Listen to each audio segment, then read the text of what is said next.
To the chair, to the commissioner, are, are you seeing any increase, or do you have a sense that there's an increase in the unhoused population in reference to either veterans or senior citizens over time? Is that changing?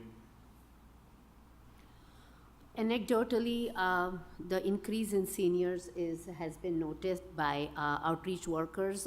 We don't exactly have data that we are looking into, but anecdotally, it has been documented that about 55 and senior homeless populations is on the rise. So my comment to that, I don't necessarily have to ask a question on it, is that, I'm certainly open to suggestions about how to address better what's a nationwide problem, which is homelessness. And I think any community's got a monopoly on the solution. I think a lot of communities are trying, and we continue to try.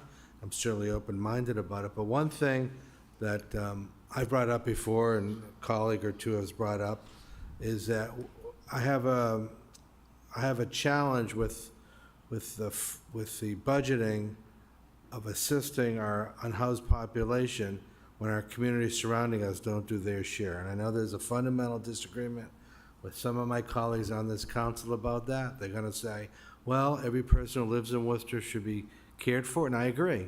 But when I take a senior citizen who was born in Worcester, worked their whole life in Worcester, raised their family in Worcester, retired in Worcester, had a health emergency or financial emergency, lost their housing, and they're now unhoused, and we have a budget that's limited. Let's be realistic. Our budget is limited. We don't have endless dollars. I have a very hard time saying that you're not going to get any more attention than the person that was told from Leicester or Paxton or one of the surrounding towns, Holden, go to Worcester, they have more services. I have a fundamental problem with not taking care of people from Worcester first. That doesn't mean I don't care about the people in the surrounding towns. What it does mean is we have limited assets, a limited opportunity to help people. And for those of us who think that we have endless dollars and we can help everybody from every community, I say, number one, that's unrealistic. And I say that number two, that's telling the community surrounding us that you can disregard your responsibility because Worcester's going to take it on for you. And I have a problem with that. Now, that's no disrespect or criticism of your office or how the city runs. It's budget allocation. It's just an observation that, it's unfortunate. I wish we had endless money to help everybody, but we don't. And I'm not surprised.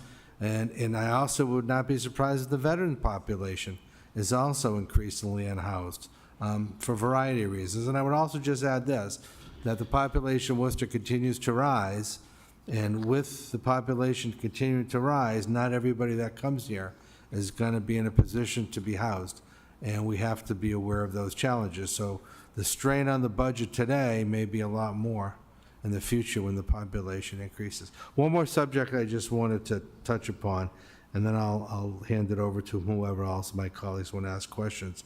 In your list of goals and objectives and strategy, I see a commitment to reducing youth crime, and I commend you for that. I think that's incredibly important. One of the things I didn't see, and I don't know if it's strategic or not, through the chair to the commissioner, is I don't see any alignment with any programs for the Worcester Police Department. And I do think there's definitely value in that, and whether it's through basketball or sports programming or other things that can be done. I see lots of organizations that the youth will be aligned with to try to reduce crime, but it seems to me almost a no-brainer that aligning specific programs to the police department, and maybe I missed it, so through the chair to the commissioner. Do you have any comments or thoughts on that? I do want to validate your earlier comment about homelessness as well, which is a complicated issue. As far as crime... You said validate, right? Yes. I appreciate that, thank you. Through the chair to the council, regarding the youth crime programs, through our Department of Youth Opportunities, we currently implement 2 active programs through state funding.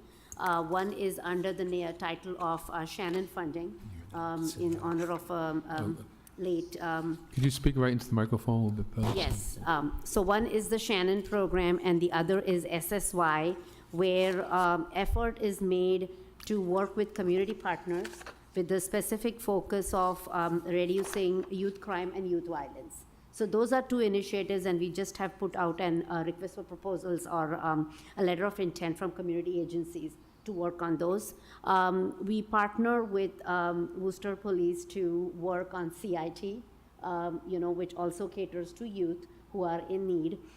We have, since I have come on board, we have started a regular routine of meeting with the sheriff's office and the DA's office to see where there is an overlap between our efforts and theirs. And we are planning, or rather working, and have had a couple of meetings on a diversion to care program for youth, for those youth who may be vulnerable, to coach them, to guide them, to possibly direct them towards nonviolent behaviors and redirect them towards positive and meaningful use of their time, along with the youth initiatives that our Department of Youth Opportunities does with after school and other projects. Thank you. I appreciate the answer. I know you can't include a description of everything you're doing, so obviously, I'm glad to hear it.